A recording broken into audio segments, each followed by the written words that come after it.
Good morning, good afternoon, and if you're coming home from working a long 9 to 5, hope you're having a great one as we bring to you another edition of BodySlamNet's Talktagon. I am your host, Rami, as always, bringing you the best coverage. And there Yep. is Max, the absolute GOAT, the one and Hey, only, Arizona's number one. How are you doing, my friend?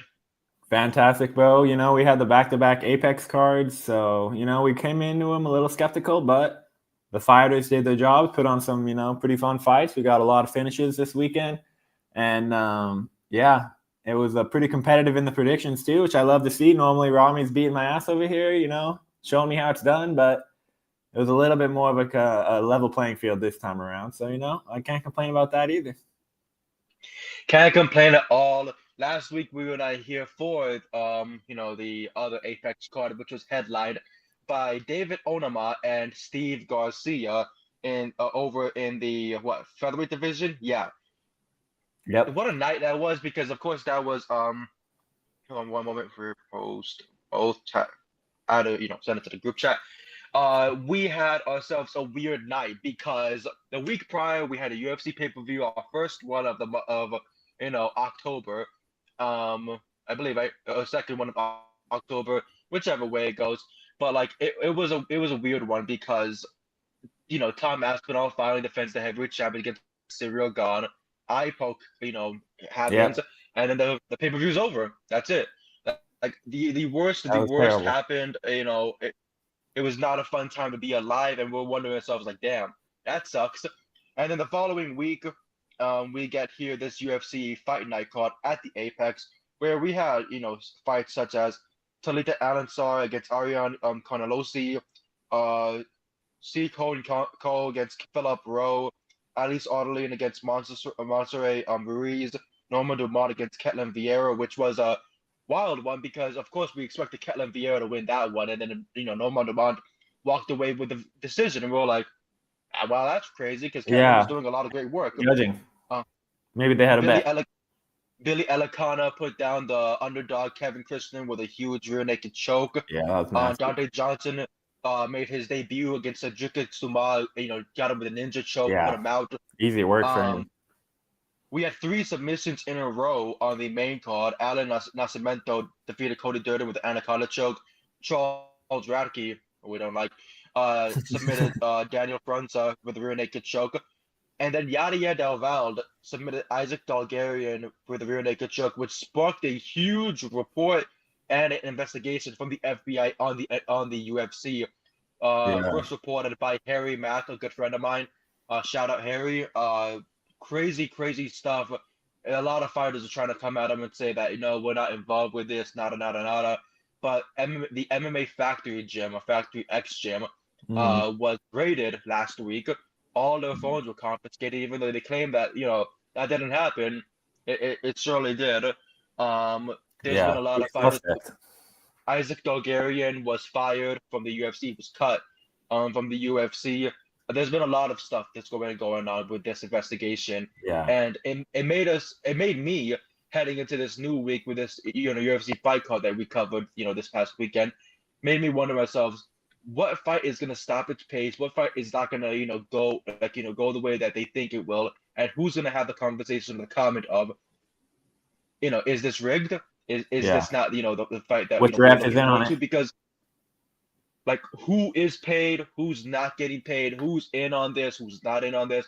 Because as we Mhm. just recently saw with the MLB, Emmanuel Clase and Luis Oh yeah. Ortiz of the Cleveland Guardians, they've just been freaking indicted on this whole rigged games, rigged Yeah. bets, rigged baseball. It sucks to see because NBA has to happen to the NFL, MLB, UFC. Yeah. Like I told my little brother this like a week and a half ago. I was like, dude, it feels like the WWE or even professional wrestling is the only thing that feels non-scripted because when we Mm. watch the match, we're like, okay, maybe this might happen, and then we get a different result, and we're like, okay, I'm satisfied with that in some ways, but with the UFC, with MLB, with NBA, any of this stuff, when you see like your favorite player, who let's say like somebody's favorite player is Tony Snell, and we see every night him going like 0 points, 0 rebounds, 0 assists, 0 blocks, Yeah. six Yeah. personal fouls, And the 28 minutes. like the Tony Snell stat line, and then all of a sudden, a few days later, he puts on like a 40-point game. We're thinking to ourselves, was For that real. because you actually wanted to, or because you put a parlay on yourself to go and hit all those shots? Yeah. It It's just sucks. bad, bro. It's in every sport, it seems like, and it doesn't seem like it's getting better. So hopefully we'll be able to, get this stuff to stop happening. I mean, it's so widespread, bro. It's like everyone has a fucking parlay on something, and it's just totally ruining some of these, the idea of these sports being, clean and no cheating being involved and throwing games. And it's just sad to see. I'm like, these guys, at least in the case of other sports, not in MMA, these guys are getting paid a lot. So I'm like, why are you even doing this? You already make so much money. But I mean, in MMA, they're not really making shit. So they're like, shit, I need a little extra money. So I mean, I understand why some fighters is having a rough time financially.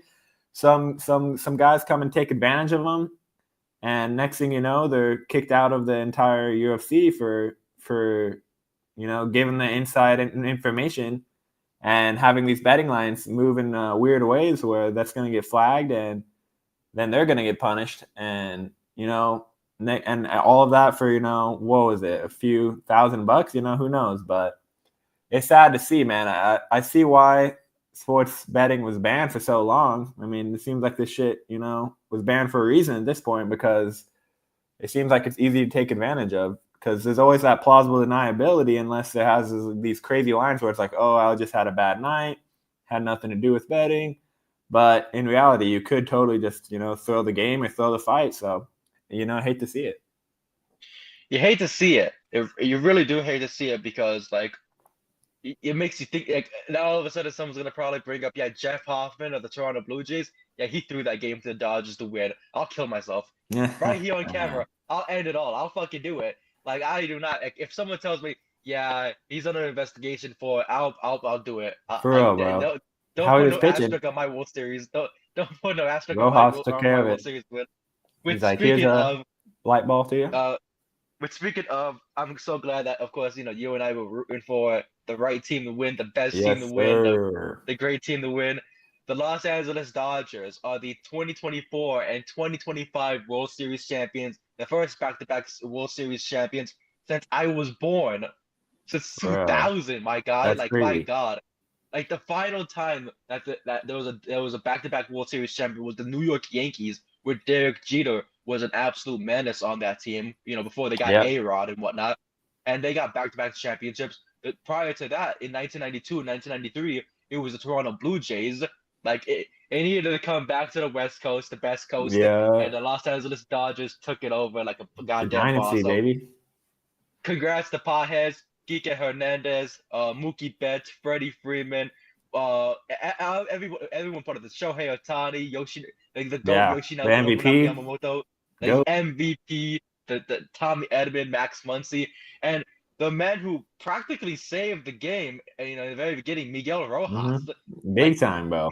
Miggy Rowe doing what he's got to do. Like my God, Bro, like bro, that I'm homer was beautiful. I'm still cheesing him every single day. Like I get to wake up and be like, man, I'm not from Toronto. Like God bless For real, America. bro. That's tough for But them, bro. tough for them, tough for them. But because I've dealt with a lot of shit talking last week. My best friend is Canadian, and every day of his life he's been like, the right team didn't win. I'm like, my God, Blah, blah, shut up. blah. Like, just be quiet, be quiet, be quiet, Bro, just be that's like quiet. getting knocked out, and then you're like, well, I was the better fighter. I was still a Really? better fighter. I had 6 good rounds better than him. He just got one lucky shot. Like, brother, Come doesn't matter. You get on. 6 good rounds. He got cooked. Come on Sorry, now. bro. It's all about Um, the end result.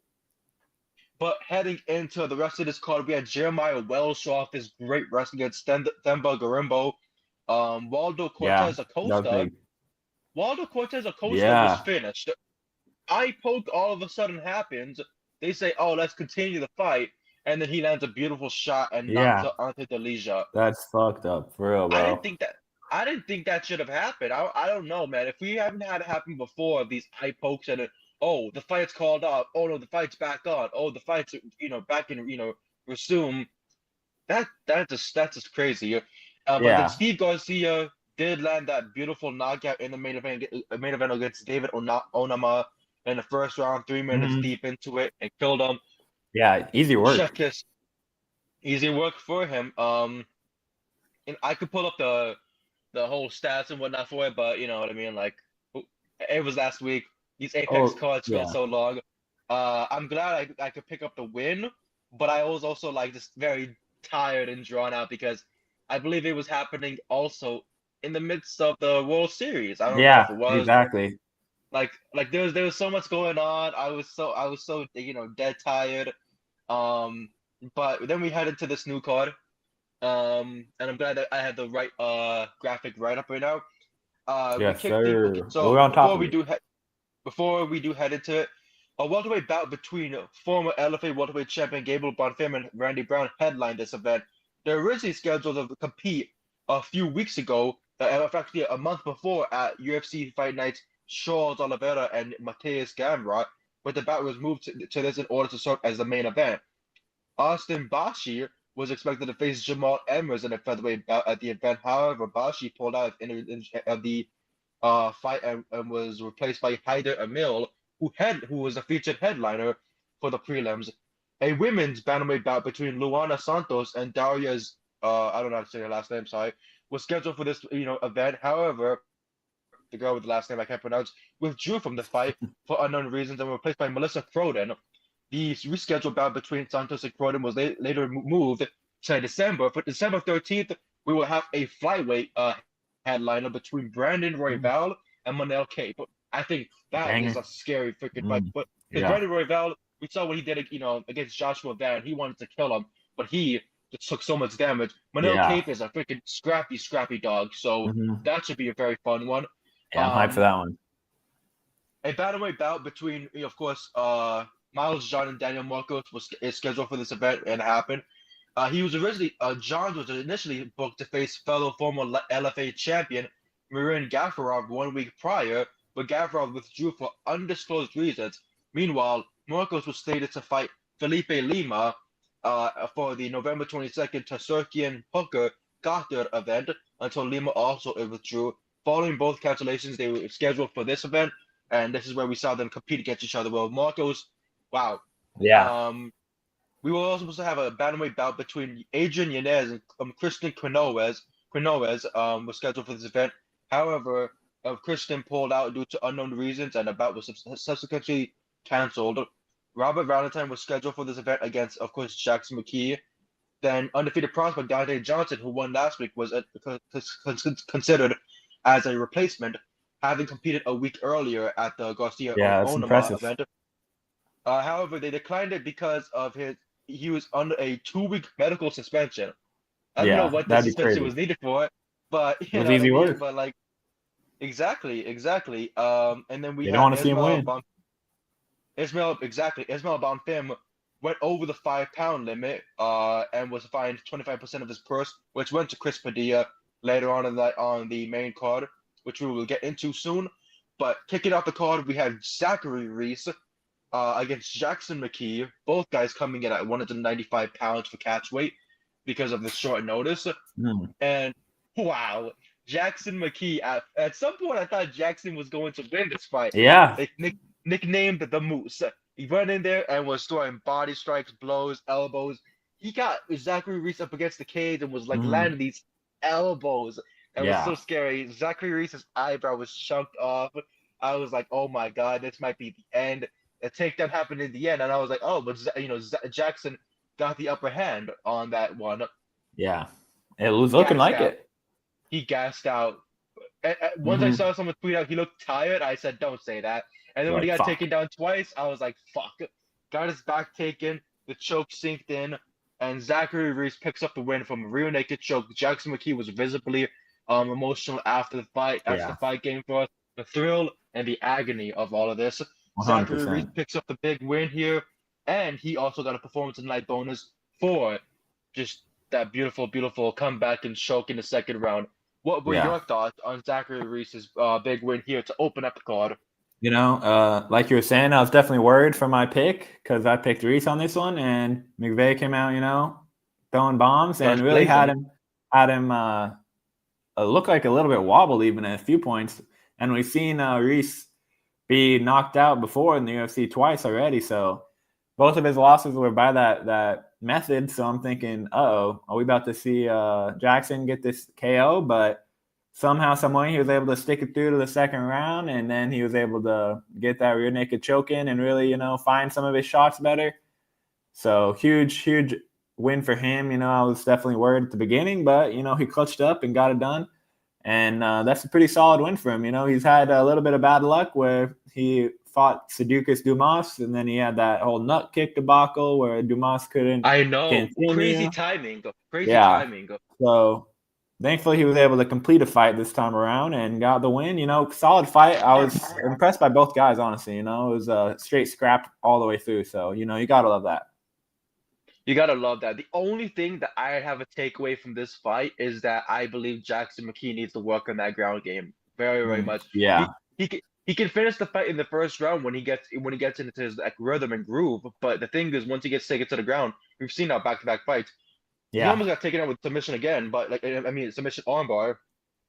First fight armbar. Second fight almost an armbar, but instead transitioned into the rear naked choke in the second round. Yeah, and not a great finished him. Like, it's not a good look for him. It's not looking nice for him, especially in the division where things are moving quite a lot every single week. That's my only takeaway from McKee. I think that he should get another opportunity in the UFC to be able to, because he did good. Zachary Reese was almost down on his back and out of the fight. Yeah. But of course, Zach is so tough. But right. I believe one of his, of course, training partners or coaches that might be his girlfriend or wife. And I saw that the kiss that they had before that, and I was like, I'm like, every time you have a loved one, watching you in a fight, it's always a scary situation because you don't want to fail in front of anybody. Exactly. So when I saw him getting pummeled in the corner with all those elbows and it chunked up his face, and he's just literally profusely bleeding, I'm like, my God, he's gonna find some way to bounce back in some type of way of form, because you got your family and loved ones around you.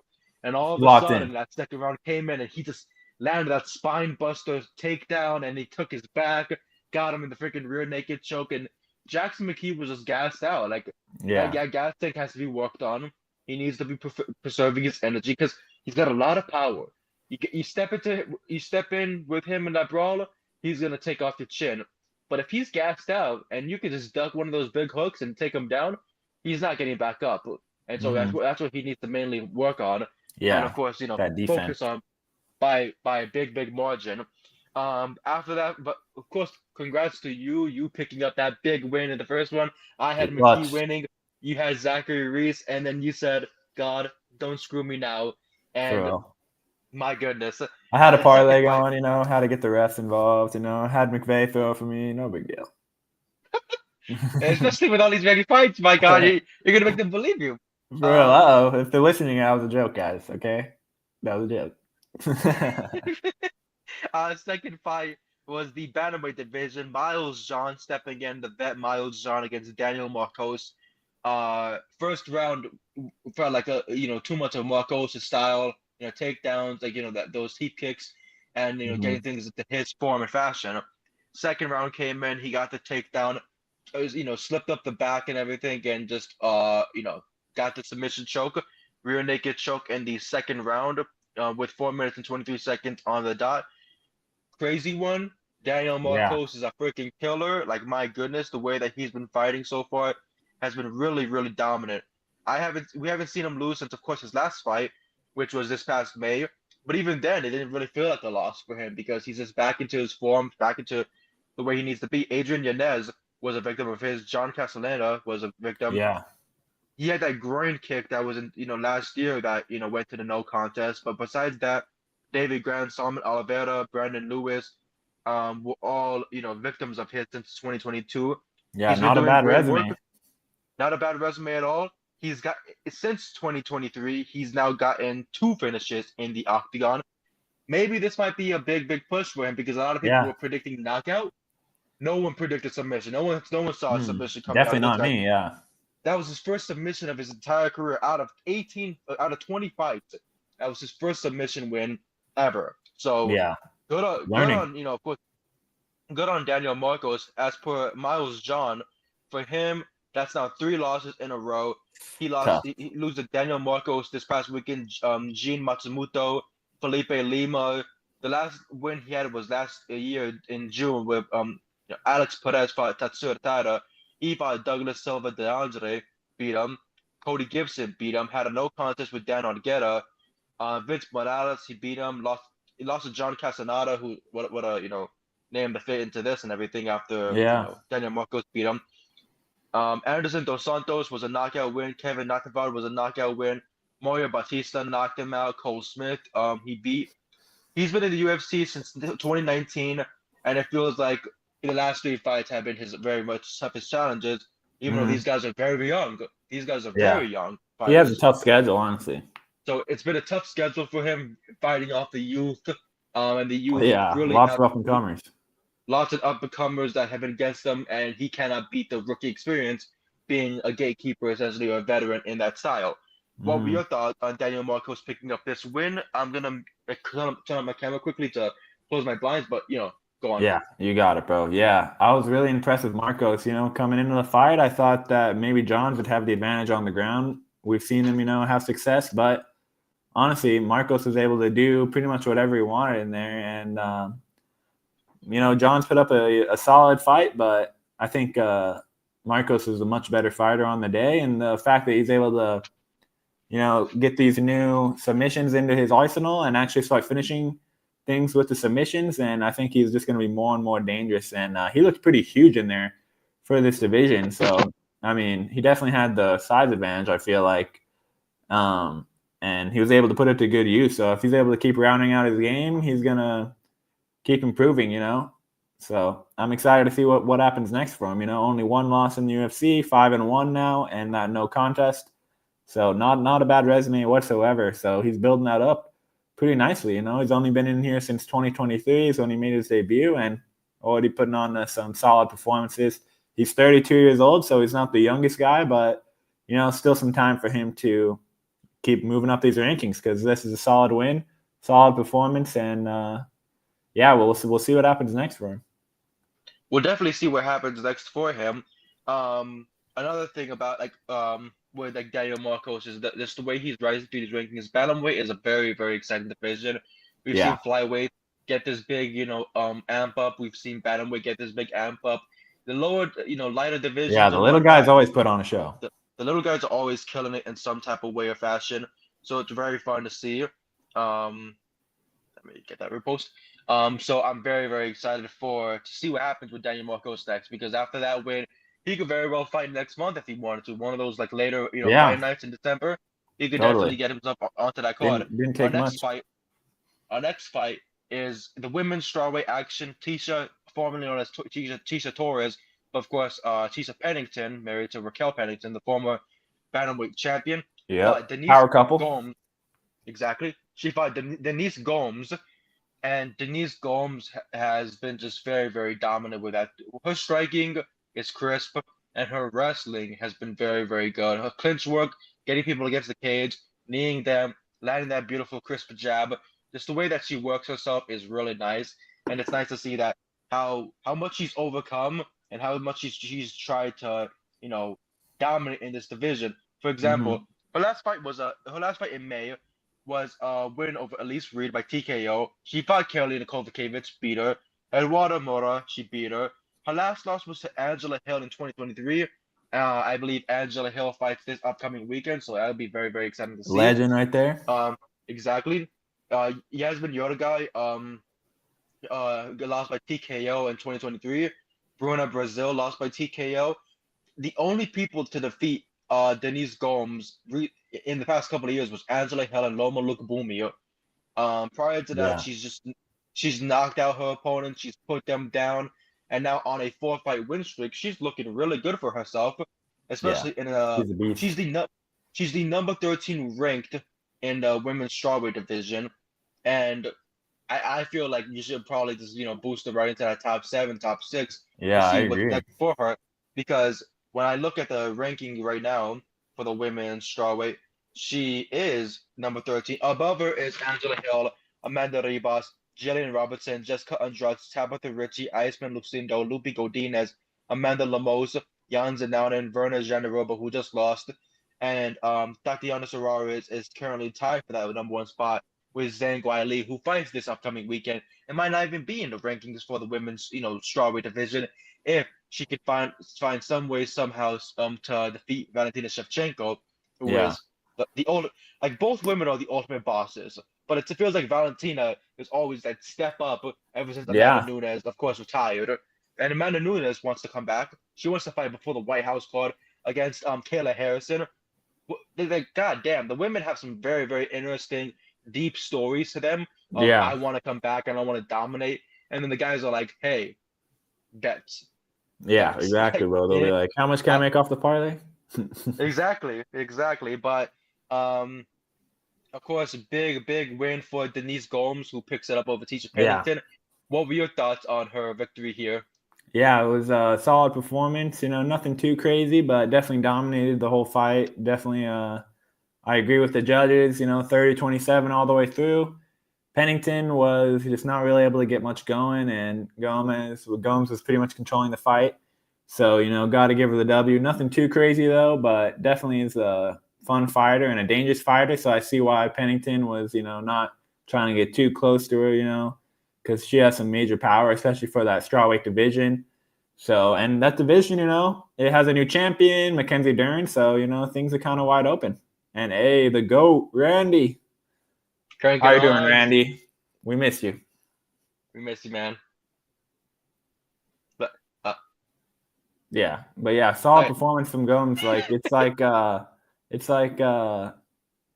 see this division, having a lot of changes coming if Zhang actually decides to stay up, because she was dominating for so long. It's like shit.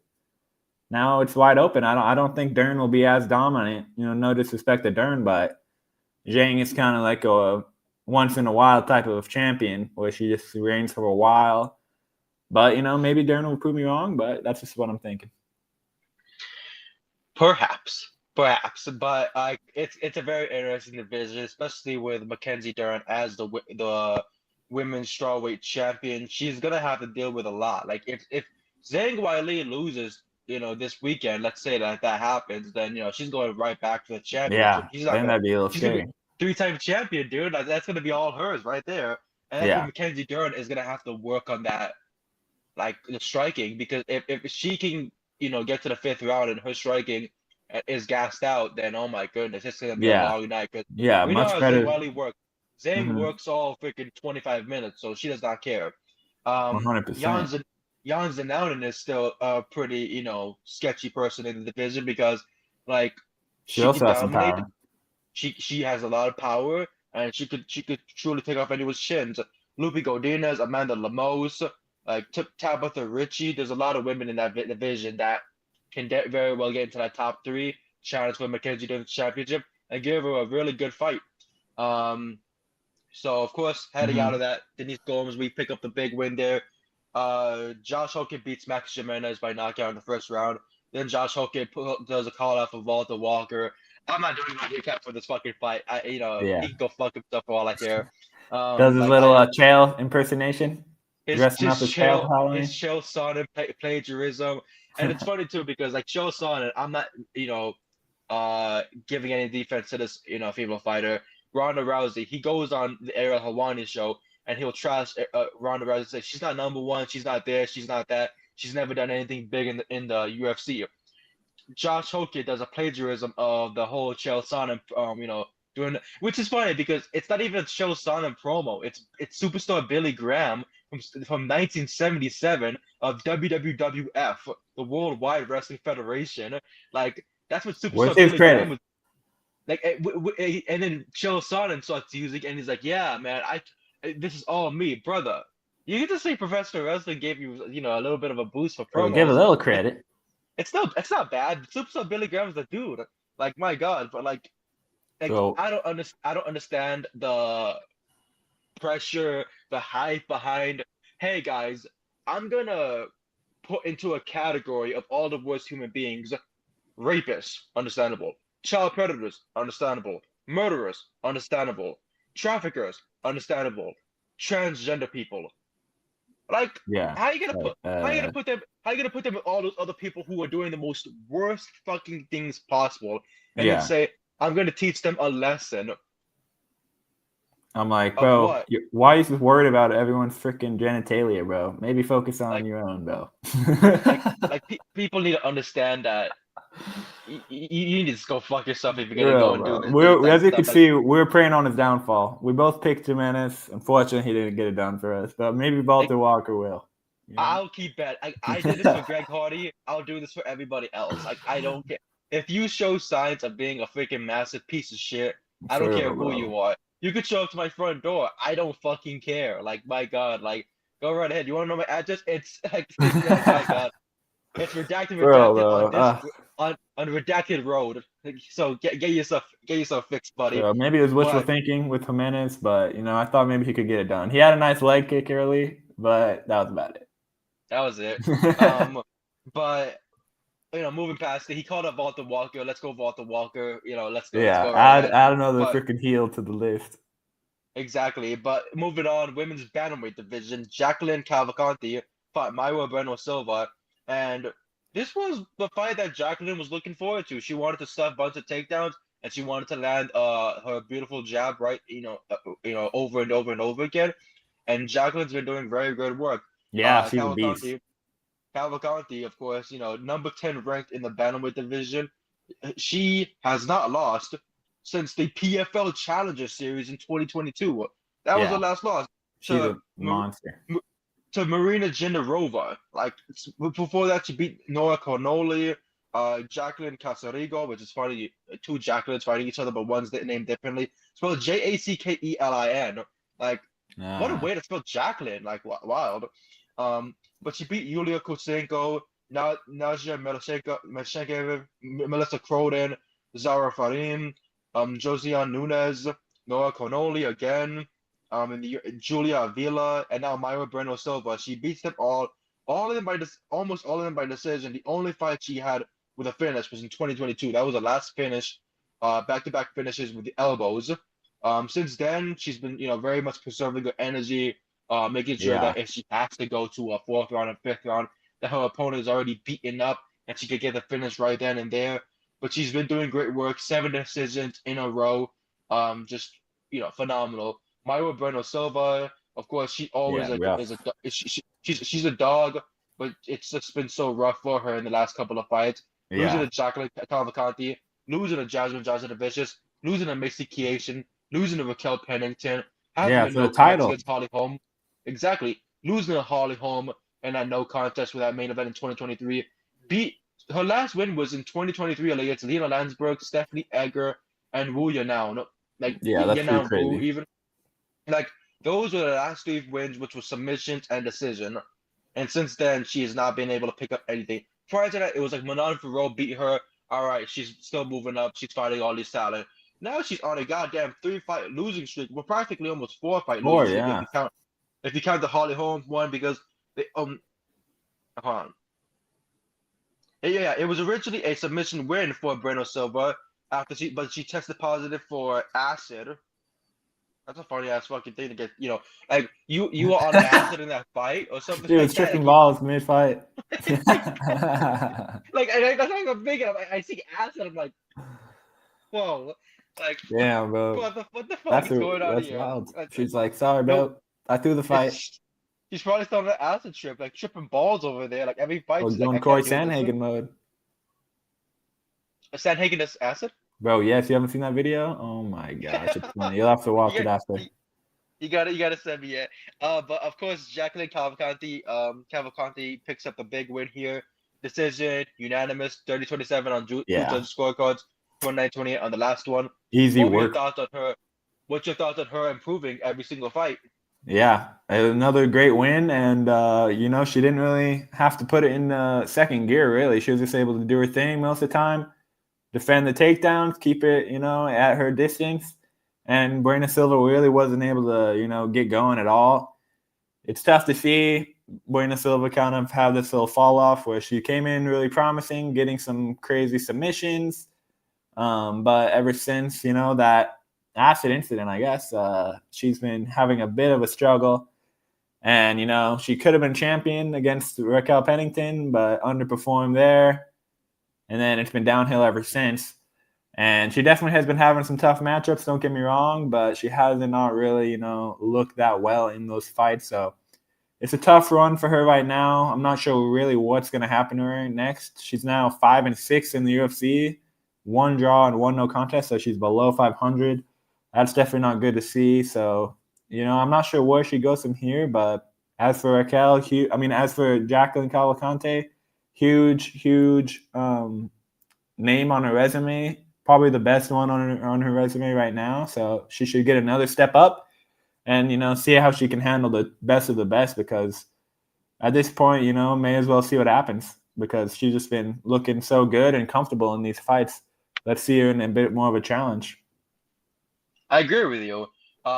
She definitely does need to step up in that challenge, and I would love to see what happens next for her, because in the division she is, of course, women's bantamweight. When we go and look at that of course ranking, she is the number 10 ranked, as they say right now. She got up to the number 10, taking Mayo Brenda Silva's spot. She has Carol Rosa, Eileen Perez, Macy Chiasson, Irene Aldana, Yana Santos, Ketlin Vieira, Norma Dumont, Raquel Pennington, Juliana Pena, and Kayla Harrison, the champion, ahead of her. What a division it is, because of course I don't think Raquel gets back to the championship picture, but that's just my opinions. Norma Dumont can still, of course, find a way there. Ketlin Vieira, I'm shocked that Ketlin's not gotten a title shot, sooner, because of course she's been dominating the scene. Yana Santos has turned it up a notch with with the way she's fighting lately. She's been turning up a notch by huge. Irene Aldana, everyone's absolute favorite. You watch her fight, you see how bloody and crazy she gets. She's a dog. Eileen Perez has been making a lot of enemies, whether she's throwing ass or beating her opponent, then throwing ass, like it's just twerking on him all the fucking time. But bro, going Levitt style, the dude who Jordan Levitt, the Monkey King, the Monkey King himself. But like you see this stuff like from this division. There's so many interesting names. I want to see Cavalcante against Eileen Perez next. I might as well make that a main event. Make that a main event for both women. Let them both test themselves in a 5-round aspect. That'd be a good matchup. It would definitely be a very fun matchup too. And then you could Irene Aldana against Yana Santos if you want to go and do like some like one-on-ones, like between the number 10, number 9, number 8, number 7 rank and everything. It's kind of held up right now with the whole Nunes thing, so exactly, may as well get these contenders fighting. Nunes is starting knocking on the door like, hey, I'm back in. I'm back in like don't you dare schedule anyone else. This is my freaking division. I was just on hiatus. So hopefully they can get that made, because I want to see Kayla versus Nunes before they get too old. Our next fight, we went against each other here. It was so you got Ricky one back Simone on me. And Ricky Simone and Raoni Barcelos. I went with Barcelos mainly because I saw him shut down Peyton Talbot, and I saw him beat Cody Garbrandt, and I was like, okay, this guy's got a chin. Ricky has always got a freaking hand on him, and he's always got a good chin. And the way that he lands his blows, anyone can go down. Yeah. But I'm so determined that Barcelos can pick up the win here. And my goodness, he had another great performance from him. Yeah. The Bantamweight division is becoming very scary with guys like him who are pretty old. They're pretty old in the division. He's 38. And he's not a young man. Exactly. He's 38 years old, and I don't even see him here at the rankings at all. Like, he's nowhere near the rankings. When is he gonna get a ranked opponent? Yeah, bro, the disrespect. Like, his next fight should obviously be against Rob Font, because he's a number 12 ranked. Or he can't even fight Henry Cejudo. Cejudo's already planning his retirement with the Peyton Talbot fight. I'm like, for real. I know it's tough. Talbot's getting rewarded, but Barcelos isn't even ranked. It's a little bit crazy. I mean, I'm a fan of Talbot, so I'm not mad at it. But Barcelos, 4 wins in a row. How much more can the man do?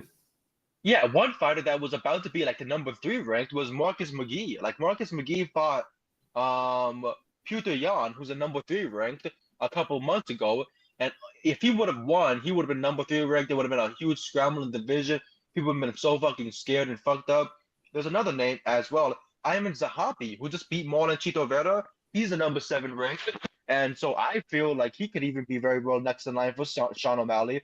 Winner of that could even push themselves in the title picture, because we're still waiting for Umar Nurmagomedov to rack up another win and really prove that he belongs in that title picture. Yeah. Sanhagen lost. Petr Yan is scheduled for next month. Sean O'Malley lost. Song Yadong is still waiting around the picture. Davison Figueiredo, I believe he picked up a recent win, or I believe so. I Yeah, feel I like he believe did. so, right? Yeah, Yeah, he he picked up a beat win. Montel Jackson dominant fashion. Yeah, Montel Jackson he beat, and everything. Everyone was like, "Oh, the Montel Jackson hook and jab is gonna really kill him." Thankfully, Davison Figueiredo, channeled that, inner anger of his and got that big win. Yeah, But I mean it is a stacked division, but come on. it's a very stacked division, and you add like Raymond Barcelos into it, who's 38 years old, brother. Yeah, he doesn't have He's much he's time. he doesn't have much time left. He's just trying to accept all these big fights as much. He's not trying to be no like Alexei Olenek of the freaking heavyweight Yeah, division. Like yeah. 52 years Stick old. around till I want to 50. go for the heavyweight title. Like, brother, please Bro, don't. throw this guy a bone. Give him a good matchup for real, dude. I think But it's disrespectful. speaking of good matchups, and speaking of this matchup right here, what were your thoughts on Barcelos picking up the win over Simone? It was a banger fight. Honestly, they were just scrapping the whole time, and both of them were trying to take each other's heads off, but they were able to stick in there, and just a crazy display of toughness. So I was a huge fan of this fight. Both guys were trying to get some takedowns, but stuck on the feet for the most part, which I like. Where both of them have good grappling, and they kind of cancel each other out, and ended up being just a scrap all the way through. And Barcelos was, just able to get the edge. It was a close fight, but I agree with the decision for sure. I think Barcelos was just landing a little bit of the better shots, a little bit more accurate. And Simone did his best, but, the old man got the best of him. So it sucks to see for Simone and for my pick, but in terms of entertainment value, can't complain at all. That was a banger fight. No bonus for them, unfortunately, but, it was, I think, bonus worthy, for fight of the night, because that one I definitely had a lot of fun watching that one. I thought, at any moment one of them could drop, but there's some tough motherfuckers, and we're able to, keep it standing. So yeah, give Barcelos a better name. Simone is a good name. I mean, his last 3 ones: Peyton Talbot, Garbrandt, Simone. I'm like, bro, all 3 of those guys are pretty big names. I'm like, throw this guy a bone. I'm like, give him a top, top 15 guy next, and see what he can do with it, because it seems like he's passing every test lately. So, see what happens. See what happens, exactly. You know what I mean? Like, Barcelos has been doing a lot of good work, Yeah, and I feel like we said, he's an old he man. should be in Can't the top 10 keep him right there. around. Yeah, Let him come on. get a top 10 ranked opponent. Let's see how he fares against them. And just like we just said, Cody Garbrandt, he beat a former champion, and they're like, yeah, but we don't think he should be ranked, brother. If Cody Garbrandt won that fight, they would have said, oh yeah, you're in the rankings. Like, all the Yeah. They're respect, like, he's so back. He's so back, guys. Our next fight, Haider Emil against Jamal Emers, and it was just a weird. Haider Emil had the first round looking like it was, everything was going good for him, and then Yeah. he gassed out, and then Jamal Emers, who looked sloppy, like they were both fighting in the most sloppy way possible. They were throwing out Yeah. blows that weren't even really landing. It was just throw it and see what happens next. You know what I mean? Yeah. And then Totally. Jamal Emers got the takedown second round. Haider Emil couldn't get up. The third round, he gets a takedown, and Haider was just on the Done ground the for whole at that way, point. just done for. That to the point where Emers, once he finished the fight, literally got up and just helped up Haider because he couldn't get back up at all. Like, he was gassed out, he was tired, he was screwed up. The featherweight division is one hell of a division too, because we never these know little what guys, though, they're just freaking so many of them, and they're all so good and so fast. And if you're not one of the best, it's going to be tough to crack that top 15. Exactly, because Giga Chikazi, David Onama, Dan Ige, Patricio Pitbull, Gene Silva, Josh Emmett. That's the top 15, top from 15 to 10. Yeah. Whew, There's killers. a couple of names. There's a couple of names in it that you don't think should be there. You know what I mean? Like, example, like, how's Josh Emmett still there? I would say respectfully. Dan Ige is, if you really like, bench warmer, borderline pushing it. David Onama just got knocked out, so like him keeping the spot safe, that was all right, cool. And the Giga Chikazi, you know what I mean? Like, it's been a minute since we've seen Yeah, something he's really kind good of been inside. on a tough one. So, and like, but that top 10, top 9 to 1, it goes crazy because we got Brian Ortega, who lost to Aljamain Sterling. We have Steve Garcia, who just picked up a big knockout win. Yusuf Zalal, who's been dominating the scene. Arnold Allen, who went from being undefeated to now, like, trying to get back into that title picture. Lerone Murphy, who might as well be next in time for the championship, next in line. Yeah. Like Yair Rodriguez should be next in line as well for the championship. Diego Lopez next in line for the championship. Bro. Movsar Evlov. Didn't Movsar just recently fight? Or I think he pulled out of. He was supposed to fight. I think was it Lopez or was it Yair? I can't remember. He was supposed to fight someone for the top contender fight, right? But then he got hurt or something. Yeah, so he was reportedly supposed to fight Aaron Pico. That's what it was. Yeah. And Pico fought who instead? Lerone, right? How am I tripping? Yeah, Lerone. Yeah, he fought Lerone and he got that spinning elbow knockout. So that's why we're thinking to ourselves, oh, Lerone, Yair, freaking Diego Lopez. Next in line for the championship very well. Movsar is like, if he gets a shot, we're like, does he really deserve it? Like Movsar, yeah, bro. He's not everyone's favorite fighter, so he's like not getting any love. Like his last win was over Aljamain. His last fight was a win over Aljamain Sterling. Yeah, Aljamain's already bounced back. Yeah, that was December 7th, 2024. So he's coming up on a year of inactivity. So I'm like, I don't know how you keep your ranking when you're not fighting. I'm like Lopez beats Gene Silva. Yair was able to get a win against Pitbull. And then, it's just so stacked from there. Lerone, obviously, we talked about already. So, I'm not mad if, Evloev doesn't get it, even though he's ranked number 1 for some reason. I'm like, if you're not fighting anyone, then I don't know. It's tough to make your case. So that's a stacked division too, man. Bantamweight and featherweight, so freaking good. That's what I'm saying. Hold on, I'm trying to see something funny. What is it? Oh. Oh my god! Okay, no, we're not doing that. Okay, it is. New crib? Who this? Nudist? Oh.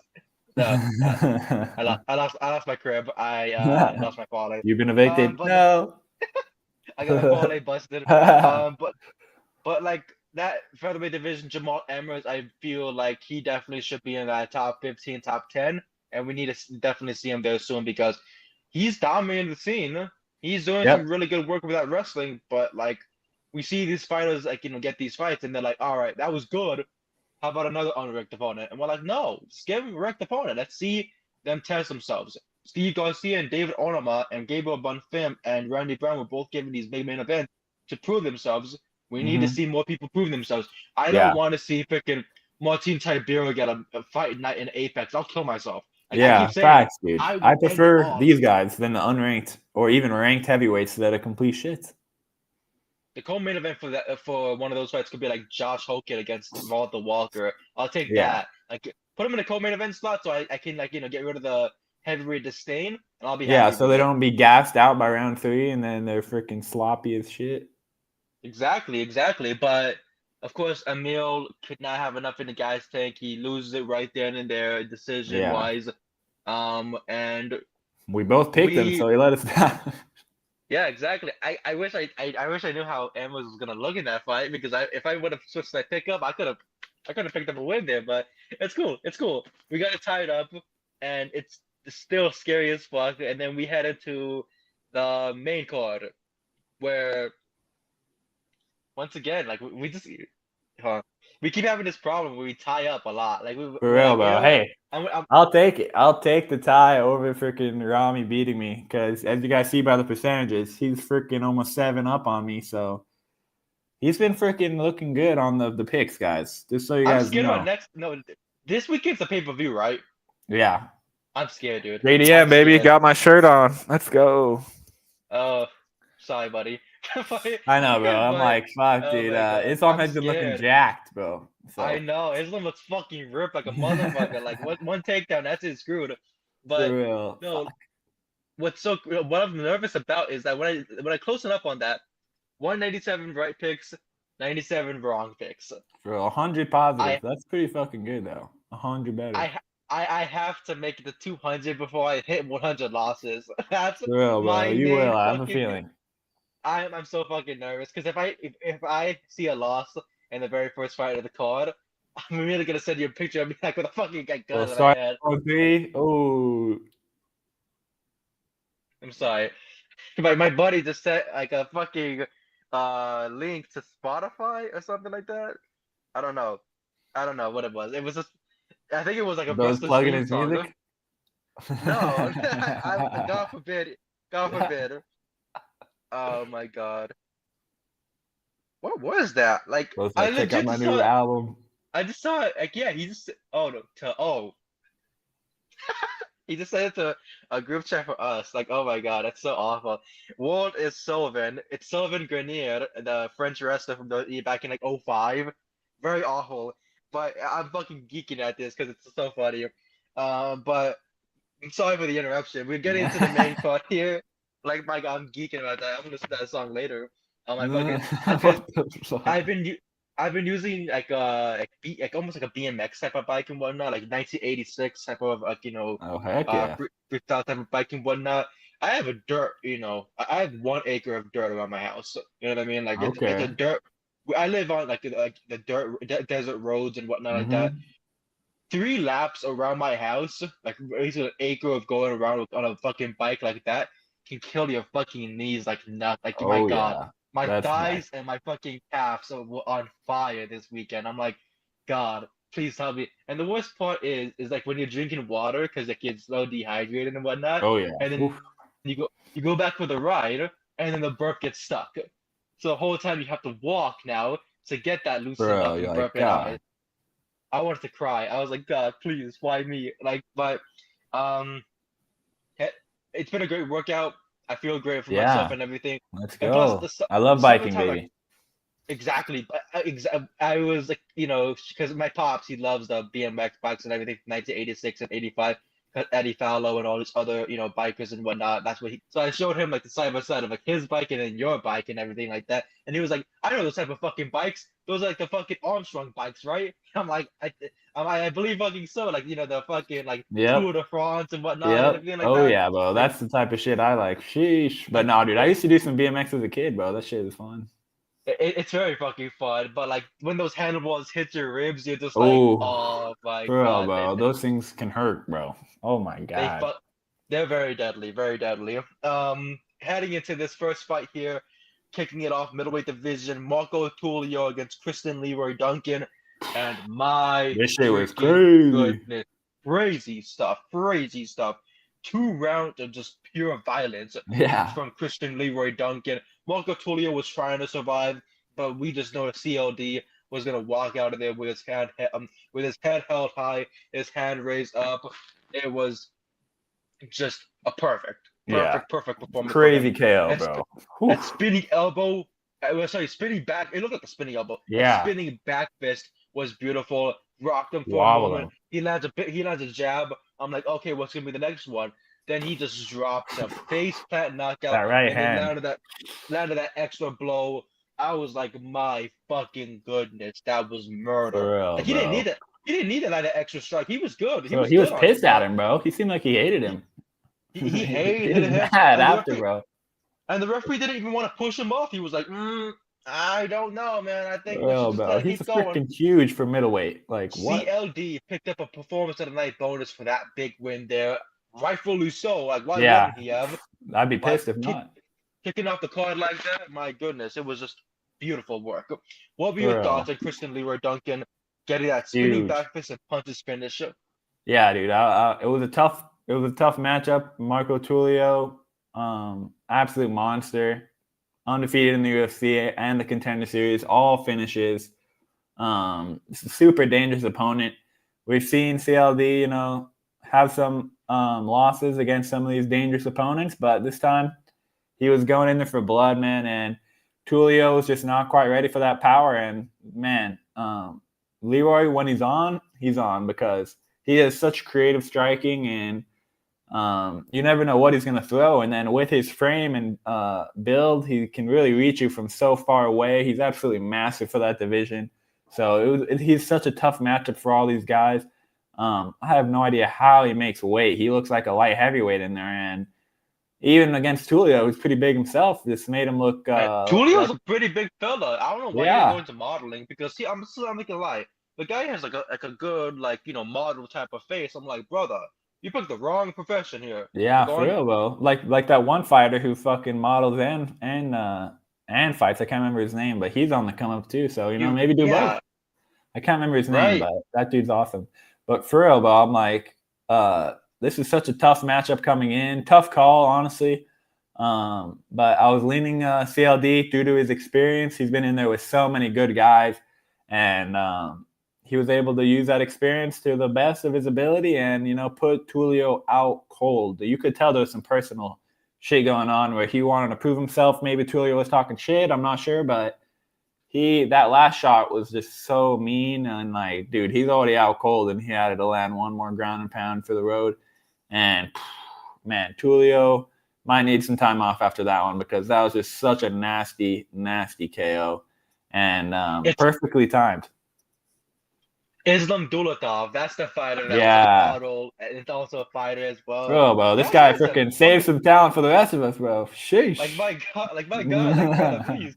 But CLD picking up that big win there, the middleweight division, as always, very, very fun to watch and witness, seeing these things match up. As we go to the rankings, we have Joe Pyfer, Marvin Vittori, Paulo Costa, Roman Doliti, and Jared Cannonier tied with Michael Venom Page at the number 10 as well. I don't know how, when we literally saw Michael Page beat Jared Cannonier. Yeah, bro. I don't get that at all, dude. I'm like, get CLD in there, bro. Come on. That's what, like, CLD gets in there, and I guarantee you, guys like Joe Pyfer, down. Guys like Marvin Vittori, down. Paulo Costa, that'll be a fun one. Leroy Duncan and Paulo Costa, oh my God. Give that to me as a co-main event, I'll take it. Bro, I'm like, how is RDR still in the top 10? How? Come on. After that last performance, he lasted one round and was gassed down, bro. I'm like, I don't know if that's top 10. Like, really? Because you look at it like this. Robert Whitaker lost RDR, and we're like, wow, RDR is great. RDR loses the freaking Brendan Allen, we're like, wow, RDR is not great anymore. Like, that's a turn of 24 hours. We're like, wow, that changed. Bro, I'm like, he earned it, bro, with that terrible performance, though. That was just terrible. Kaya Barao got freaking destroyed by what, Nasruddin Imavov, was it? Like, Nasruddin freaking pieced him up. And then after that, Israel Adesanya got pieced up by Nasruddin Imavov. Brendan Allen, I think, got pieced up by Nasruddin Imavov. He might have. Anthony Hernandez was protected because but that's the thing too, is if Anthony Hernandez didn't get injured and he stepped in on a fight in RDR and pieced him up the way that we saw, he would have probably been advanced over the number 3 spot with Sean Strickland and taken that. Then Sean Strickland as well is saying that his suspension is coming up soon, like it'll be officially lifted, and he wants to fight Anthony Hernandez. God damn, good. Take Hernandez on and get your ass whooped. I cannot wait for that fight to happen because it needs to. Bro, Strickland's still top 3 is kind of crazy. I'm like, 1 win in his last like fucking 3 years or some shit. And what do we do about Hamza Chimaev? Because does he rematch Duplessis? No, because we saw the way that fight turned out. Does he fight give him Imavov? Like, Imavov should be very well next in freaking line. He's been dominating the scene. If he went from like Nasruddin Imavov just took out Izzy Adesanya, knocking him out, and we're like literally fucking faceplant knockout, killed him. Yeah. And then we saw him beat Werner the Ritter, who just dominated Robert Whitaker. Like, if Whitaker, who was dominated by Izzy twice, and then freaking RDR, who gets dominated by Nasruddin Imavov, who just beat all those guys. Yeah, I'm like, what more does Imavov need to do, bro? He's been just on fire lately, so he's definitely my top contender for middleweight. The wrestling will be very scary, but the thing is, he stuffs all these takedowns. He works his way out, and he does a great job. It's like the situation where, like, Armin Tsarukyan, like, is Tsarukyan gonna get next shot at the title? Oh, he has to beat Dan Hooker. And we're like, Dan Hooker, the guy who we counted out years ago, back in the title picture, all of a sudden he's like, you know what? The matchmaking makes no sense. He's like, I got enough money, I'm gonna get inked out. And we're like, oh, that's not good. And all of a sudden, the ink made him indestructible. Like, fighters gotta start getting more tattoos. Get like the face tattoo, the neck tattoo, the freaking dick tattoo. Whatever you gotta do. Like, you get freaking hitting dick. Bro, boost your power. That shit anymore. For real, bro. But I mean, I love Hooker for real, but sheesh. But CLD picks up this get him in the rankings. Get him in the rankings. Chris Padilla is up next here against Ismael Bonfim. And we both picked Padilla. I had a strong feeling. I was like, if there was gonna be one brother that wins, it might be Gabriel, and Yeah, Ismail you're gets, right about that one. And wow, but Chris Padilla came into this one very freaking heavy. I love the way he fights. He reminds me of Mm, Clay Guida. He reminds me of Clay Guida, yeah, and I love that the way that his hair bounces around, the way that he steps into the freaking into the trouble and tries to step out of the fire with a big blow. He's great. He's really freaking good at what he does. And then yeah. when he finally, and those leg kicks, by the way, those leg kicks. I think I brought up to my little brother, like when I was watching the Gabriel Bonfim and Randy Brown fight. I'm like, Gabriel just took Chris Padilla's freaking game plan that he just Hmm. used on his own brother and was landing these beautiful leg kicks. But Chris Padilla and those leg kicks, it stopped Bonfim. It gassed him out sooner rather than later. He gets him against the freaking cage, and he starts landing these big blows over and over again, blow after blow after blow. And then Yeah, Chris Padilla picks up the big win here. I calculate as well because Ismail Bonfim missed weight by 5 pounds. So Padilla was like, I'm gonna earn that 25% and for I'm gonna real. get myself a big win.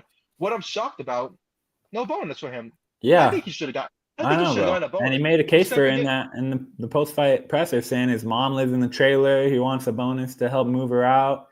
And the like UFC is he, like, no, sorry, bro. That makes us look mm, bad. No bonus they're for you. like, they're like, well, Temple Garimbo got a house from The Rock, and he's sucked since then. Why Bro, should we do it's anything for you? Like, fucking what bro, the bro. I'm like, fuck? come on, bro. I'm so sick of this shit. I'm like, bro, He, any bonus deserving performance should get a bonus, regardless of, oh, well, this also got a bonus on the card. We can't have too many bonuses on the card. I'm like, if it's good enough for a bonus, it should be good enough for a bonus. And I don't know how that's not good enough for a bonus, bro. They hate it when they have to quote unquote beg for it. But I'm like, bro, these guys need money, bro. I'm like, they're professional athletes at the best league in the entire world, apparently, for this sport, but they have to beg for money, bro. I'm like, this shit is pathetic. Meanwhile, it's a $1 billion company. I'm like, come on, bro. $1 billion. Dana's happily fucking betting that much at the blackjack table every night. But God exactly. forbid a fighter fucking knocks someone out and wants a bonus. I'm like, come on, bro. They should just When we make look it a at this, bonus for every finish. I don't see the issue when we with look that. Yeah, I agree with you. When we look at this lightweight division, Mauricio Ruffy is 15. Number 14 is Grant Dawson. Number 13 is is Benoit Saint Denis, who fights Benil Darius, the number 9 ranked this weekend. Michael Chandler is still there all of a sudden. Renato Moicano is Yeah. still there. Rafael Facid is still there. Mateus Gamrot, Dan Hooker, Paddy Pimblett, Gaethje, Holloway, Oliveira, Tsurkian, Makshayev, even though Islam has already moved up to the welterweight division, but we won't get that into fruition until this upcoming weekend and whatever happens there. Yeah. But with this division, Chris Padilla should very well fight next Michael Chandler. You know what I mean? I could see Like it. Yeah. I mean, Connor ain't coming back, bro. I'm sorry. Conor ain't coming back. Michael Chandler, you need a young up and coming opponent. Fight Chris Padilla. Either that or Grant Dawson. And after Yeah, that'd be a that, good one. Chris Padilla against Renato Moicano against Rafael Fastiev is also a good one. Any of these guys, really, let him fight. He won. He made weight. He made his money. He proved Yeah. himself. Let He's him go. undefeated Let in him the go in there. UFC. Come on. Exactly. Like let him go in there and let him go dominate that fucking top 15 scene. So it's all about what happens next, really. Yeah. But Ismail Bonfim, I really don't know what the hell is next for him. He's really got to get those that gas tank in check, and just start working more, start working harder Yeah. on those It's a on that tough, on those. tough run for him. It's gonna be something. But Yeah, next lost fight, 3 of his last 4, so definitely needs to turn it around. Otherwise, he might be booted, and his brother might be the only Bonfim left. exactly. Our next fight, welterweight division, Muslim Salikov against Yoros Medic. Yoros Medic, of course, was dealing with a loss in his last come around. Of course, not really looking so well for himself. Because of course his last, if I can pull it up, the last time he was knocked out was by Ponelhi Soriano, this past January. Since then, he knocked out Gilbert Urbina, and now he knocked out Muslim Salikov in this fight, where they were at first it looked weird because the head kick landed, Muslim blocked it off. He was like, "Yeah, that's nothing for me," and then he got slept. Yeah, Like it was so quick. He got slept so for real, quickly, and bro. I was like, "Oh my God!" Like, and I had a bet. I had a parlay. Funny enough, because um, it was Chris Padilla who won. I was like, "Okay, cool." Yeah, Muslim Salikov and Randy Brown. So we all know number 2 and number 3 were not gonna fucking work Yeah, out for me. So but I was like, my God, like that is fucked. bro, that was Yeah, I mean impressive. that it was very impressive. Euros Medic pulling on his beautiful, beautiful performance. Anytime he wins, he gets a knockout. Isn't that scary? Yeah, He's never gone the distance. He's never gone the distance. not even E- in e- that's just crazy. Not even in a Not loss. even in not even in a loss. He's never gone the distance. His first 7 fights of his career were all knockouts in the first or second round. He gets to the UFC. He loses to Jalen Turner by submission, which is a shocker because Jalen Turner has always dealt with a very iffy type of matchup. He Mm. knocks out Omar Morales. He knocks out Matthew Semelsberger.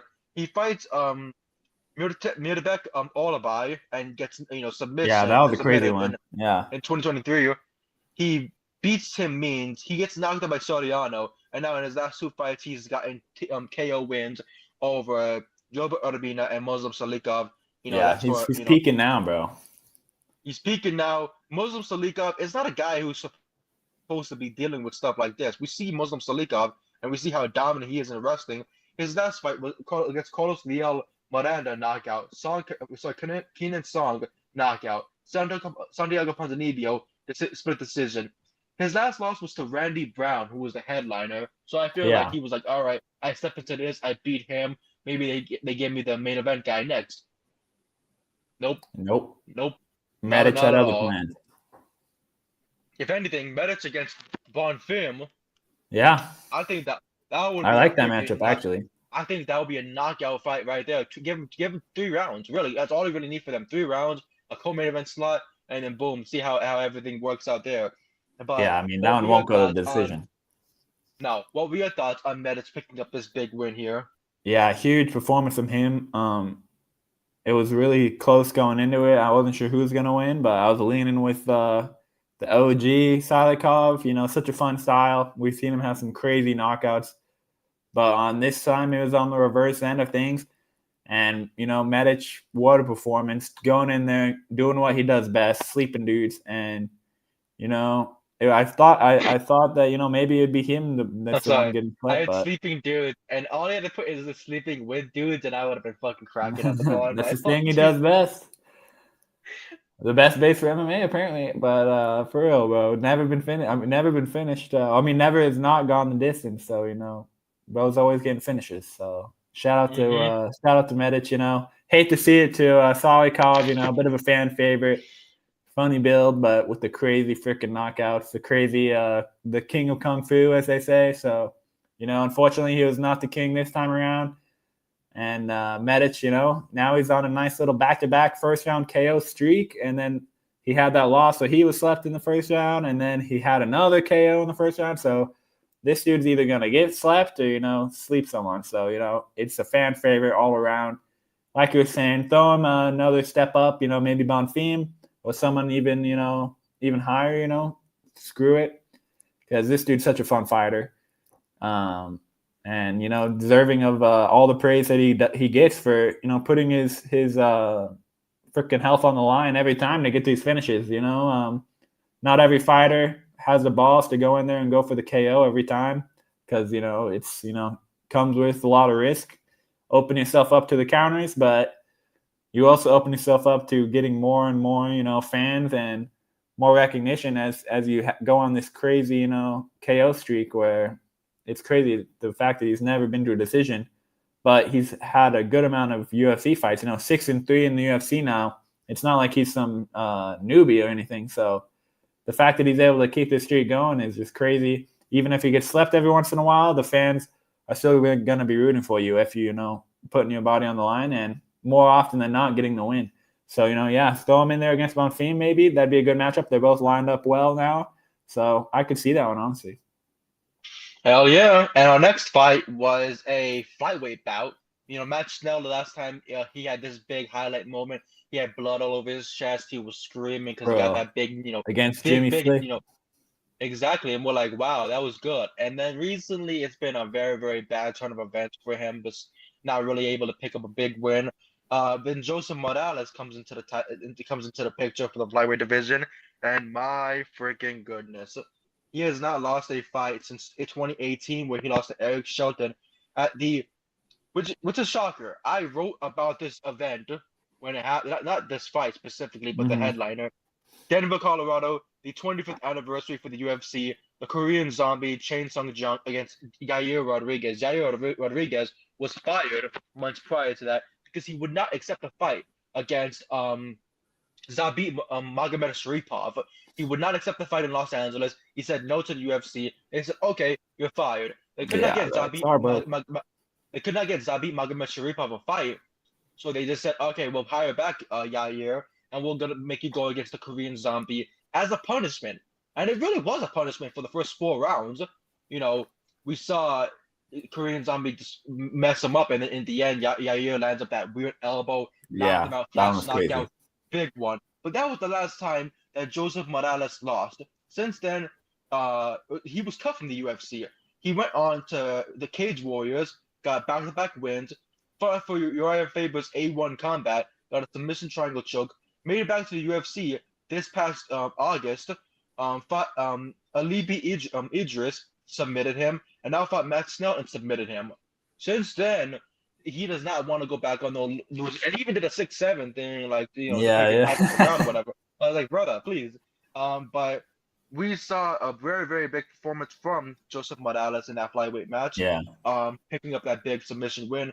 Max Snell has not been looking himself recently.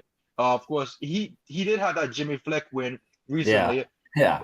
but They were both freaking like 50. yeah, but Battle like of the Unks. Cody Durden beat submitted him. Steve Erceg knocked him out. Mateus Nicolau knocked him out. Sue Monterey was what I believe was a bloody fight that he had in 2022 where he was like all like messed up and whatnot. And Brandon Royval choked him out. Like it's been like the worst of worlds for Matt Snell. Like he Yeah, cannot seem to get his groove, right in there. He can't like pick up back-to-back wins. He has not been able to step up yeah. against really this big competition in the flyweight division. And the more Morales shows himself, I'm back. I'm more dominant than ever. I'm a Hmm. scary human being. I can choke out anybody. The UFC is just looking at him like, my God, that's money right there. Yeah. And of course, Morales picks up a big win here. He did not pick up a performance of the night bonus. Shocker. I really don't know how. When that was a very, very dominant first round Yeah, win. through a Submission first round finish guillotine doesn't choke. get you a bonus. I'm like, come on, bruh. These greedy Um, motherfuckers. but yeah, what were your thoughts on Morales picking up that very quick win?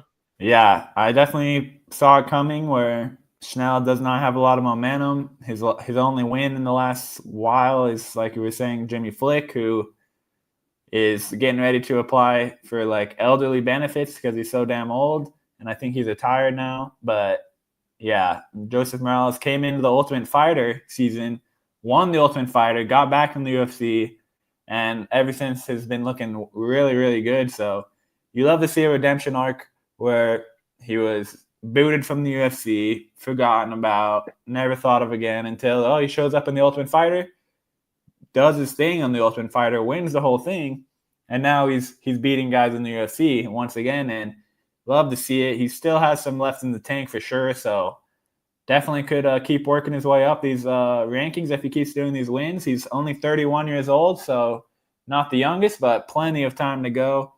Nowhere near done, and if he's able to keep winning like this, it's a tough division, but not the toughest. Where flyweight is a little bit more shallow than some of the other weight classes in those lower rankings, like bantamweight and featherweight, but still a really tough division. But you love to see a fun fighter like this who has such a great story where, like I was saying, came back in the UFC, thought it was written off, and now he's doing his thing once again. So, if it was a little bit of not the toughest matchup with Schnell, but you can only do what you got to do against who they put you up against. So it's not his fault he was fighting someone that, he was probably going to win. But, Schnell, in the past, we've seen him, when he's a little younger, we saw him, he was a little bit of a tougher matchup, but, he did what he needed to do and got him out of there really quickly. So I wish he got a bonus, but I bet he'll eventually get one if he keeps winning like that. For sure, for sure. Um, and what do you call it? Hold on, I just saw like a notification about something about a bonus. Chris Padilla said that he has no hard feelings about not receiving that bonus, saying, "I'm gonna hustle with or without it. If I would have got it, I wouldn't have stopped hustling hard. I'm not gonna stop hustling hard. I'm not one of those guys that ever got what he wanted. So I'm gonna keep working. So I like that mentality, but come on, man, you deserve the money. You know what I mean? You Yeah, deserve yeah. the freaking money for doing what you're doing. But Facts. Joseph Morales, I remember I went against him on that pick against Alibi Idris Yeah, or I think I Idris did too, honestly. for that Ultimate Fighter match, but I was like, I don't know much about him. I didn't really watch the season at all, even though they had Chael Sonnen and Daniel Cormier. I was like, I just don't feel that feel. Unless you tell me Chael Sonnen Yep. and Daniel Cormier are gonna fight each other at the end of the season, I'll be like, Mhm. I don't really care about it. And they don't really But market that well either, bro. You know what I'm saying? It's like they they really don't really don't. Like talk about it at all. they're like, oh, the next day they're like, oh, now you can stream it on ESPN. I'm like, Yeah, I'm like, it's man. Wednesday. It's Wednesday. You know what that means? It's time for All Elite Dynamite, brother. Like I'm not gonna watch no Ultimate Fighter. I'm gonna watch Yeah, AEW, brother. like Um, it's not what it used to be for sure, bro. So I hate to for see sure. that, honestly. But Morales picking up that big win here and picking up a big win for that Ultimate Fighter finale, he proved himself that he deserves to be back here, and I cannot wait to see what happens next for him. He picking up that win, brother. He's just gonna keep dominating the scene. So anyone who goes against him, that's Khabib right there for the flyweight division. It's gonna be very fun to see what Yeah. happens next. Our main event is up next. Gabriel Bonfim against Randy Brown. No one thought this fight was gonna go the distance, and Hmm. it didn't even get past the fucking this the second round mark. Uh, Randy Brown was looking a little bit good, but Gabriel Bonfim with those leg kicks was Yeah. really nice. He Nasty took the work. game plan from Chris Padilla. Look, landed those like slick leg kicks every time he stepped in. Another one, another one, another one. And then they got into that clinch in the second round, and it was a weird one because he lands the knee. It basically put freaking Randy Brown out, even though he Yeah. also fell on his back. Well, Gabriel fell on his I back. It know. was I like, thought it was a punch at first, but it was just like I don't yeah, even know what happened. It was like a push almost. exactly. Like I guess he hit him so hard that he just like was like, wow, my power was so good. For real, But bro. Randy Brown is out. The referee calls it off, and everyone's like, oh, but Randy was still awake. Did you see his eyes? Yeah, I'm He like, was like, yeah, like I'm like, brother was out of it. Like we're using I awake don't very loosely, I see. like even if like people want to be like, oh, but it's because you picked Bonfim, dude. I pick a lot of fighters. They I mean, I lose. picked Brown, and I was like, at first I was like, I thought it was a punch. So at first I was like, well, they're both on the ground. But then I'm like, well, he didn't even hit him. So I'm like, it was just like an off balance type of thing. And I'm like, I thought they both had a double knockdown for a second. So at first I was like, oh, they should have kept it going. But then I see the replay. I'm like, okay, one dude was asleep, the other guy was completely fine. So I'm like, I know. can't Like be the mad other at guy that. was like, come on now, like that was a Bro, I'm straight up like, it finish. would have been more ground and pound, and it would have been done for right there. So I'm like, save Randy from the freaking brain damage while we can. Exactly. Randy is a tough competitor, but that knee just really put him down, and that was really it was good night Irene at that point. So Yeah, that was nasty. big win for Gabriel Bonfim. The call out was stupid. Like really, you don't have to call out Colby Covington. Colby's not gonna fight ever again. I don't believe it whatsoever. And even if Yeah, this fight does happen, people are like, oh man, I'm really excited for this fight. No, who says that about Colby Covington in 2025? The big yeah. 2025, brother. No. Bro, I'm But like, that'd be easy work for Bonfim, let's be real. it really would be. But that closes up that card. The headliner, of course, Bonfim and Randy Brown. Just a tough one. But at the end of the day, we tie it up. Last week I picked up the win. This week you tied things up. You're like, nah, Let's motherfucker, I'm gonna go. get this one. For real, dude. So props, Behind the scenes, my props to dumbass you. miscounted it. And I was like, oh, I got Rami on this one. Oh, I was like, I was hey. like, And then wait, no, you're no, like, no. wait a minute, bro. I actually picked myself. I'm like, fuck, that's right. Fuck. Oh man, My I was a counting little bit skills are nervous. not the best. I was like, wait a minute, like wait a goddamn minute, but like, no, fucking great work this weekend. This upcoming weekend is gonna be bigger, and let's get into that very quickly before we send everybody off. Yeah, I'm We hyped for have this one. the UFC 322 Jack Della Maddalena vs Islam Makhachev card, branded as Vashane UFC 322 for sponsorship regions.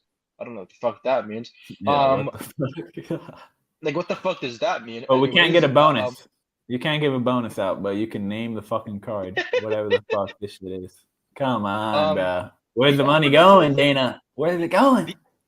the early prelim is Bazangur of Sosarkayev against Eric Makaniko, who Eric Makaniko is a plus 1,000 on the betting odds. So I if was he gonna wins say, and yeah. somebody if he wins and someone puts a bet on that, my God, buy yourself a house, buddy. For real, you might need to throw a little something on it. A little sprinkle. Angela Hill versus Fatima Klein, who's 8-1. Angela Hill, the veteran, against Fatima, the rising contender. So it'll be very exciting. Stipe Mariscal versus Pat Sabatini. That should be very interesting in that Yeah, featherweight banger. division. Chepe's a beast. Exactly. Gerald Mearshart, he will be fighting Kyle Dawkins in the early prelim featured card. Like, we have 4 fights in the early prelims. I think that's awesome. Like, they're really making MSG feel something. Then we have 4 fights on the prelim card, which you can watch on ESPN Plus or ESPN News. Malcolm Wellmaker, who we just mentioned a while ago, will be fighting Cody Haddon. That's gonna be very fun. Wellmaker is Wellmaker's always a dominating the beast. scene. Exactly. So that's gonna be a very quick knockout for him. Erin Blanchfield, she is back for the women's flyweight division. She will be fighting Tracy Cortez, everyone's favorite Tracy Cortez, looking to get back up into those rankings. Erin Blanchfield, who's just very dominant. I cannot wait to see how this one turns out. Another fight that's gonna be fucking awesome. It should be a feature prelim. I think it should be the feature prelim. No offense to what it is, the feature prelim. But Roman Kopylov, after losing to Paulo Costa a couple months ago, he is back. He'll be fighting RoboCop's Gregory Rodriguez. I cannot wait for that. We always see some great stuff from Gregory, and Roman Kopylov it's a test for him to see how you fare against a power hitter like this. Our featured prelim is Rodolfo Vieira, the black belt hunter, black belt killer as he calls himself, against Bo Nickel. And Yeah, that'll be an interesting matchup, honestly. Where it's like interesting because Bo needs to step up, and Vieira is gonna try to really put him down. Yeah, I mean Vieira's tough on the ground, so we'll see what happens. Exactly. That's why black belt hunter, he's looking for those motherfuckers. He's like Kazushi. It's like Kazushi Sakuraba back in the day of Pride when he was trying to fight all the Gracies. Like they legit named him the Gracie Killer because he just killed them all. The main card, I think this is the most interesting, most entertaining main card we've seen in quite some time. I agree, bro. They don't fuck around with MSG. Exactly. The opener is Benil Darouche against Benoit Saint-Denis. A battle of wrestlers who have to get it to the ground and try to get a big choke. Benil the bull, bending the bull, just doing great work as always. Benoit Saint-Denis has been working his way back up. Like he's done great jobs ever since he lost to Dustin Poirier. He's been getting right back in there. Well, took out Rufi last time. That was huge. I know. Next fight, welterweight division. Former champion Leon Edwards welcomes Carlos Prates, who's coming off that big spinning elbow win. I think Prates puts him down, and I think Leon Edwards has a. But Leon Edwards did say as well, "I'm very glad to be fighting a striker. I don't want to be fighting a wrestler." And we're like, that's bad to say, because if you're openly admitting that, oh yeah, Bilal Muhammad and Sean Brady really put a number on me. If you could beat Colby Covington and you couldn't beat those two guys, then that's gonna get scary to how. Well, like how shit is Colby's wrestling? That's what I'm wondering. I know. Our next fight, speaking of somebody, Sean Brady, who just beat Leon Edwards a couple months back, he's fighting against Michael Morales. That's like this undefeated. Whole card. A great card. Then a co-main event, the move up. Zhang Weili wants to fight for the women's flyweight championship. Well, she's got it. Valentina the Bullet Shevchenko will put her title on the line in a massive co-main event. This is gonna be huge. But then the main event is what gets even better. Islam Akshayev moves up from the lightweight division. He wants to fight for the welterweight championship. Jack Del Madalena is the man, who just defeated Bilal Muhammad. I'm very excited to see how it goes. As the spin doctors say, there's two princes who adore you. Just go ahead now, and that's what I'm going to be doing. I'm going to be going ahead on Saturday night, seeing what type of champions come out of this. Will we get and new for both sides, or will we have and new and still, or even just and still? If Valentina and Jack Del Madalena can walk out of this with the titles, I'll be very impressed. I'll be very impressed because these are two hungry contenders who just want to continue the legacy and continue on how great they are. They just ran through the division. They're like, oh, looks like I have to move up. No more freaking people to fight. So shit. It's gonna be a tough Exactly. matchup, dude. I don't know. It's gonna be tough to predict as well. So I'm gonna have to do some thinking. And then for those who are big fans of the NFL, we had our pick'em this past week, another big week 10. Hey, we And of tied in this course, one too. But I me, think you got the Brady, tiebreaker. me, Max, Rob, and Brian all tied up. I wish I picked fucking the Jets. Like, For real, goddamn bro. They Jets. Like, fucking got who us. says that? Who says that shit? For But real, bro. This is a weird week. Buffalo choked. Cleveland didn't get it done. nope, did not get. Carolina even lost. I was like, well, Carolina was doing so good. All of a sudden, Yeah. Jacksonville loses. Like, it's been so great how we've been seeing how everything folds out, and I'm just very happy to see that season pick 'em 98 and 50. I'm gonna use that percentage for the rest of my life. Like, yeah, well, back in 2025, I was You're this like, I percentage for the pick. dominated. So, For real, dude. like, Rami's beating me on the picks in the MMA and the NFL. Come on. Save some winning for the rest of us. what about MLB, man? Let's go there. Like, next That'd be year, tough to next pick. year, Holy oh my shit. God, that's gonna be so fucking hard. That'd be like a 160 million games. picks. Yeah, at the end of the fucking month, I think at the end of the year, sorry, of the season, we'd have like 1,000 picks and like Yeah. 700 wrongs. For So, real. oh my Easily. God.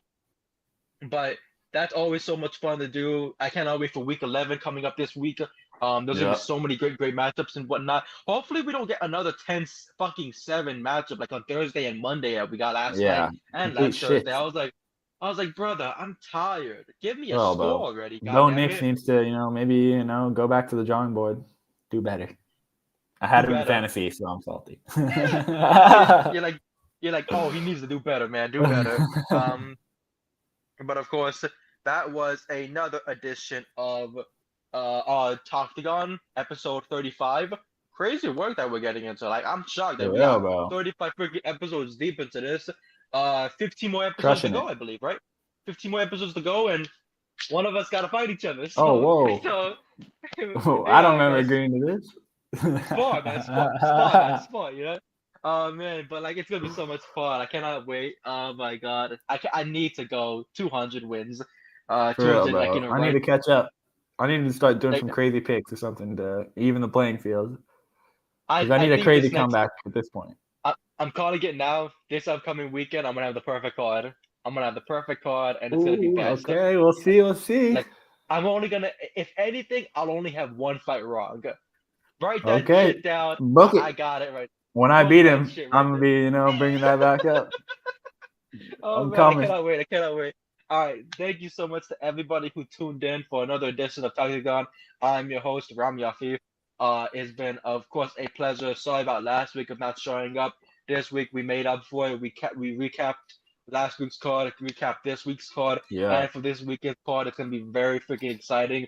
UFC Facts. returns to MSG, New York City. It's gonna be Possibly a the lot best of card fun. of the year, low key, bro. Fucking stats. Literally, possibly the best card of the freaking year, and I cannot wait for it.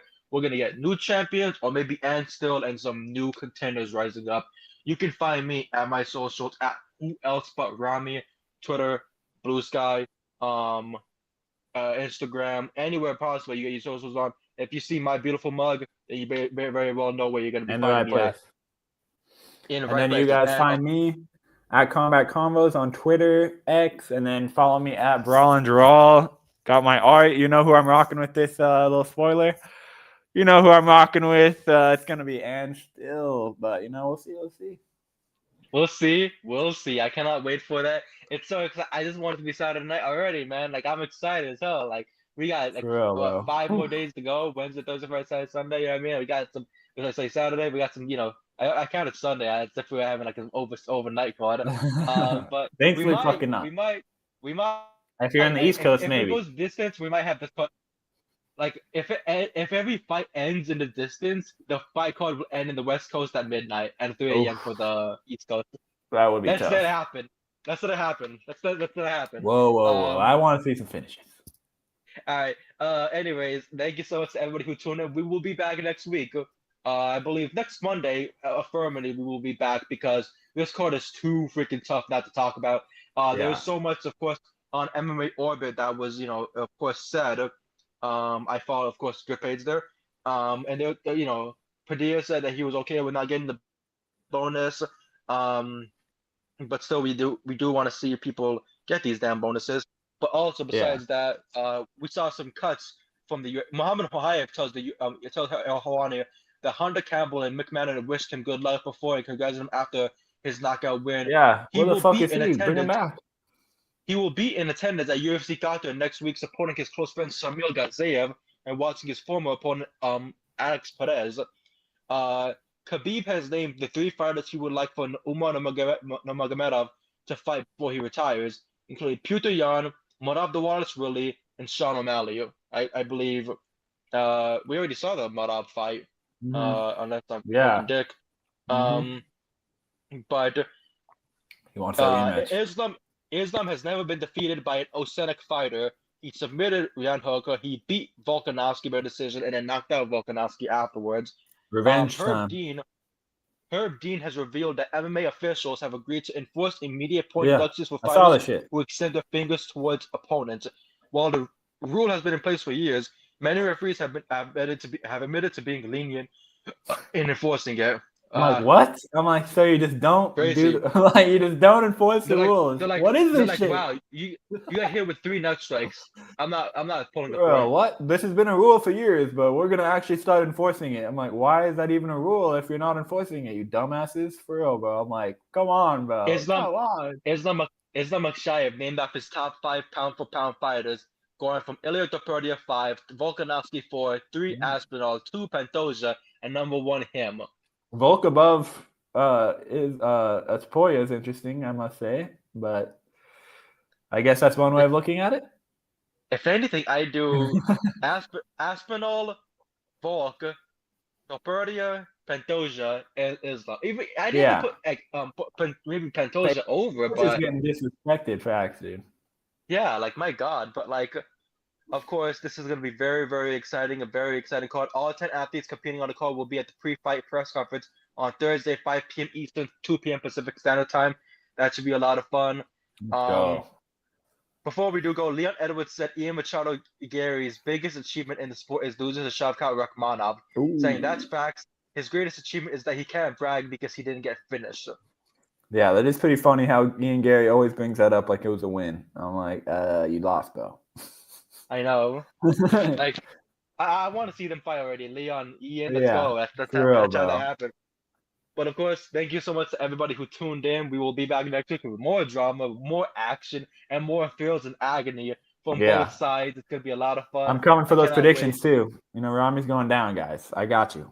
You know, we all want to see it. Rami's been winning a little too much. We want to see the underdog here. All right, man. Man. But anyways, thank you so much, everybody. We will see you next week. This has been another edition. I am your host, Rami Afif. That's Max, as always. Thank you so much, everybody. We will see you next week.